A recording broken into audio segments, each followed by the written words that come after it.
राजेश जी, मैं पहले तो माफ़ी चाहूँगा, मैं आज तो बहुत देर से आपके पास में आ रहा हूँ। कुछ महत्वपूर्ण गंभीर सवाल है। आपका पूरा 1 दशक का पत्रकारिता का अनुभव है और हर फ़ील्ड का आपका अनुभव है। पहले तो मैं ये जानना चाहता हूँ कि क्या मनस्थिति होगी कि देश का होम मिनिस्टर को अपराधी छवि के होम मिनिस्टर को ऐसी पार्टी जो पार्टी विद डिफरेंस का दावा करती थी, वो किस मजबूरी में बना देती है? मैं ये आपसे जानना चाहता हूँ। दूसरा ये जानना चाहता हूँ कि क्या लोगों की भावनाएँ क्या हैं? ये सरकार क्यों नहीं समझ पाती? इतने अहंकार में सरकार क्यों चूक होती है, भरी होती है कि उसको समझ में नहीं आता कि लोग गुस्से में हैं, लोग नाराज़ हैं। किसानों पे गाड़ी चलाने का दर्द आम आदमी को है इस देश में। ये क्या बात जो हमको और आपको समझ में आती है, सरकार को क्यों नहीं समझ में आती है? देखिए संजय जी, मुझे भले ही आपने देर से बुलाया, मगर मैं सचमुच में कहूँ तो श्रवण जी ने, दीपक जी ने, प्रियंका जी ने, भाई अशोक ने और विनीता ने इस हमारी चर्चा को ऐसे बढ़िया और शानदार मोड़ पर ले जाकर खड़ा कर दिया है कि मुझे लग रहा था मैं लगातार सुनता ही रहूं। और दीपक ने और श्रवण जी ने के जो तर्क हैं, वो वास्तव में अकाट्य तर्क हैं। और दूसरी चीज, आपके 2 सवाल हैं, फिर भी चूंकि अब शो का वक्त हो रहा है, मैं सीधे बात पे आना चाहता हूँ कि जो पहली बात यह है कि सरकारें जो है वो इस तरह का जब गृह मंत्री जैसे व्यक्ति पे बैठा हुआ व्यक्ति जो करता है, और सरकारें क्यों नहीं अंदाजा लगा पाती हैं जन भावना का। असल में इलेक्शन भी अब ट्रेड हो गया है, और हम सब जानते हैं कि कई वर्षों से कई कोई एक एक 20 साल से तो पक्के तौर पर, उससे पहले शुरुआत तो हो गई थी कि अब ये बिजनेस हो गया है। और एक जो पार्टी है भारतीय जनता पार्टी, वो तो 24 घंटे 312 महीने वो इलेक्शन मोड में रहती है। और उस पर उसका धंधा ये है कि अगर कोई व्यक्ति को टिकट मिलता है तो वो 5 करोड़ रुपए, 7 करोड़ रुपए, 10 करोड़ रुपए खर्च करता है, और बदले में वो 40 करोड़ उगाता है, क्योंकि उसको अगले चुनाव के लिए 15 करोड़ चाहिए, फिर हाईकमान को भी देना है। तो इस तरह से एक धंधे में बदल गया है। तो ऐसे जब लोकतंत्र हमारा उस मोड़ पे खड़ा हो जाए, तो लोगों की जनभावनाओं का आदर करना सरकार की प्राथमिकता सूची से बाहर हो जाता है, और सरकार ये नहीं सोचती। दूसरी बात पे मैं ये कहना चाहता हूँ कि अभी जो बात हो रही थी, सचमुच में एक तो मैं बता दूं पहले कि आज ही दोपहर मैंने किसी साइट पर एक सूचना पढ़ी थी कि सुओ मोटो, दरअसल सुप्रीम कोर्ट ने शायद कहीं स्पष्ट किया है कि सुओ मोटो जो है वो 2 याचिकाओं पर उन्होंने संज्ञान लिया था। सुओ मोटो कुछ मिस कम्युनिकेशन हुआ आपस में, और वो सुओ मोटो की कैटेगरी में चला गया था, ऐसा मैंने सुना है। तो एक पोर्टल पर भी पढ़ा है, और उसका खंडन नहीं आया है। तो अगर देखें तो उस बयान को केंद्रीय गृह राज्य मंत्री जी, अशोक आप कुछ कह रहे हैं? बात सही है, बात सही है। वो 2 वकीलों के पिटीशन पे लिया गया संज्ञान है। जी जी, तो इस तरह से अगर टेक्निकली देखा जाए तो शायद हम कह सकते हैं कि केंद्रीय गृह राज्य मंत्री जो कह रहे हैं वो ठीक कह रहे हैं कि सुप्रीम कोर्ट ने सुओ मोटो समाप्त कर दिया है। लेकिन बात यह है, उससे भी बड़ी बात यह है कि जो भारत का संविधान है, अभी बात ये हो रही थी कि अगर कोई राज्य बात मानने से इनकार कर दे तो सुप्रीम कोर्ट क्या कर सकता है। सुप्रीम कोर्ट का मुख्य न्यायाधीश संविधान की शपथ लेता है, राष्ट्रपति उसको शपथ दिलाता है, वो प्रधानमंत्री से निर्देशित नहीं होता।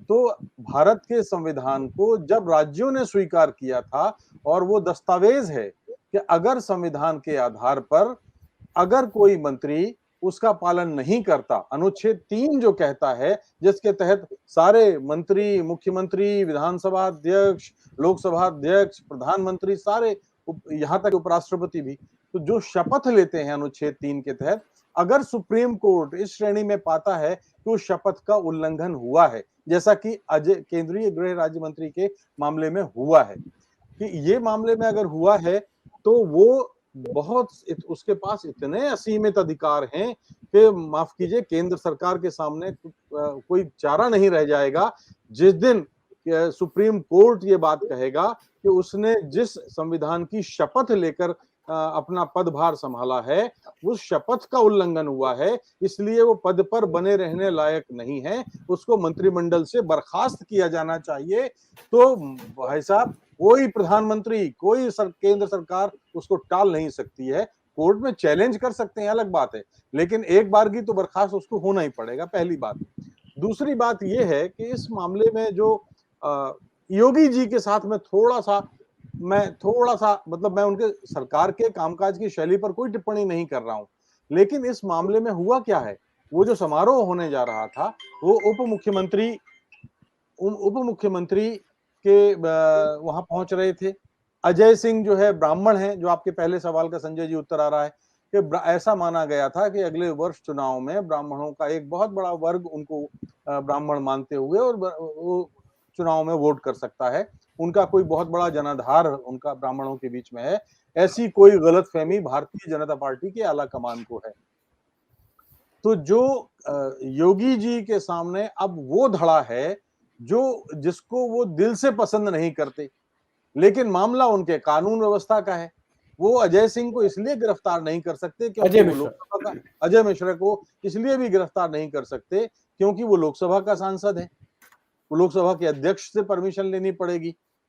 नाम वो कहते हैं कि नहीं मामला नहीं बनता, लेकिन नामजद रिपोर्ट तो उनकी पुलिस ने दर्ज की है।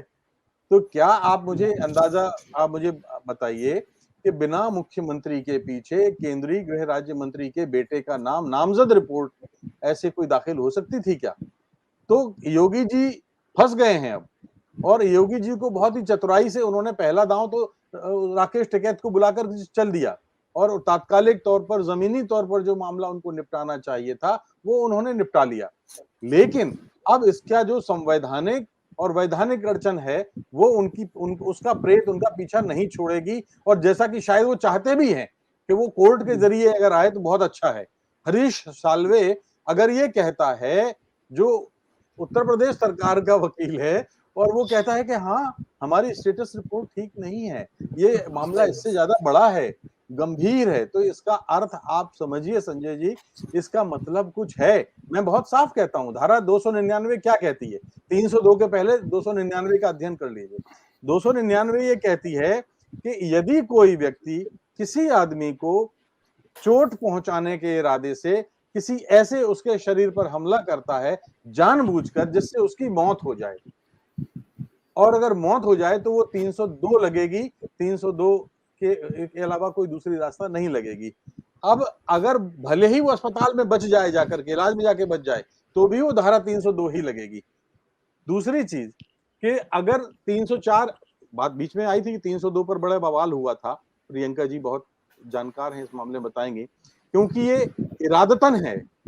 जब मंत्री का बेटा उस काफिले में था, वीडियो से प्रमाणित हो गया, मंत्री की गाड़ी वहां थी जिस पे वो नियमित रूप से चलता है, और मंत्री के बेटे के साथ वो गाड़ियां चलती हैं, ये प्रमाणित हो गया। वीडियो जो आया है सामने उसमें ये प्रमाणित हो गया कि कारों की रफ्तार धीमी नहीं की गई है, अर्थात जो भीड़ सड़क पर है, जो क्राउड सड़क पर है, ये आपका जो एक तो अव्वल तो ड्राइविंग लाइसेंस ही उनका जब्त हो जाना चाहिए, क्योंकि ट्रैफिक रूल्स का उल्लंघन है कि जहां अगर 1000 आदमी खड़े हों, आपका जो है स्पीड का मीटर का कांटा कम ना हो, तो ये इरादतन हत्या में पहुंच जाता है। इसलिए 302 का तो साफ मामला बनता ही है, गैर जमानती है। लेकिन अब मुझे लगता है योगी जी ये खुद ना करते हुए चाहते हैं कि सुप्रीम कोर्ट इस मामले में आदेश दे, तो शायद उनके लिए थोड़ा सा आसान हो जाए, वरना तो वो तो खुद ही निपटना चाहते हैं अजय से और उनके बेटे से और मालवीय से, वो तो खुद ही निपटना चाहते हैं, और अप्रत्यक्ष रूप से देखा जाए तो प्रधानमंत्री से और केंद्रीय सरकार से। तो मुझे ऐसा लगता है कि इस मामले में अब अफसोस की बात है, मुझे बहुत थोड़ा कि 20 तारीख तक छुट्टी हो गई है। सुप्रीम कोर्ट, माननीय सर्वोच्च न्यायालय ये कर सकता था कि इस मामले को असाधारण महत्व का मानते हुए, हमने देखा है अतीत में इसकी सुनवाई लगातार जारी रख सकता था, क्योंकि ये बहुत गंभीर मामला है। तो ये तीसरी चीज है। अब रही चुनाव, आखिर जो आपके सवाल का एक हिस्सा अभी रह गया उत्तर में, कि जब चुनाव की बात है सिर पे, तो अब चाकू तरबूजे पे गिरे या तरबूजा चाकू पर, जो नुकसान होना था योगी जी का तो वो हो गया। अब वो आप चाहे केंद्र सरकार का नुकसान मान लें, चाहे योगी जी का मान लें, 4.5 पौने 5 साल में उनकी जो स्लेट है, उनका जो सीआर है, वो कोई बहुत चमकदार और बहुत कोई उजली तो है ही नहीं। वो किसी तरह से डैमेज कंट्रोल करने की कोशिश में लगे हुए थे, लेकिन वो डैमेज कंट्रोल को इसमें इस कांड ने भी और पहुंचा दिया। दीपक जी बहुत व्याख्या करेंगे, लगातार उसके फिर सियासी मायने निकालेंगे, लेकिन अभी चूंकि अब समय खत्म हो रहा है, मुझे लगता है इतना काफी है कि एक ही लाइन में मैं अपनी बात कहूंगा कि जिस दिन सुप्रीम कोर्ट चाहेगा उस दिन उनका, उस मंत्री और मंत्री के बेटे का पासपोर्ट रद्द होगा, उनका ड्राइविंग लाइसेंस निरस्त होगा, उनके अकाउंट खाते सीज कर दिए जाएंगे, उनको मंत्रिमंडल से बर्खास्त होना होगा। ये सारी कार्रवाई सुप्रीम कोर्ट अपने निर्देश पर कर सकता है। राजेश जी कुछ कह रहे हैं? जी राजेश जी, मैं बस इसी में एक बात और जोड़ना चाहता था कि बात बिल्कुल सही है और श्रवण जी ने एक एक शब्द बिल्कुल सही कहा है। अशोक जी ने और प्रियंका जी ने इससे पहले मीडिया के रोल की भी बात कही थी कि मीडिया के दबाव की वजह से, वास्तव में 2014 के पहले और 2014 के बाद में मीडिया में एक फर्क आया है। जो निर्भया मामला हुआ था, जैसे कि श्रवण जी ने कहा कि संवेदनशील सरकार थी इसलिए वो कार्रवाई हुई, और तब मीडिया एकजुट, एक सिरे से लेके सारा मीडिया उस निर्भया कांड में सरकार के पर दबाव बनाने की स्थिति में था।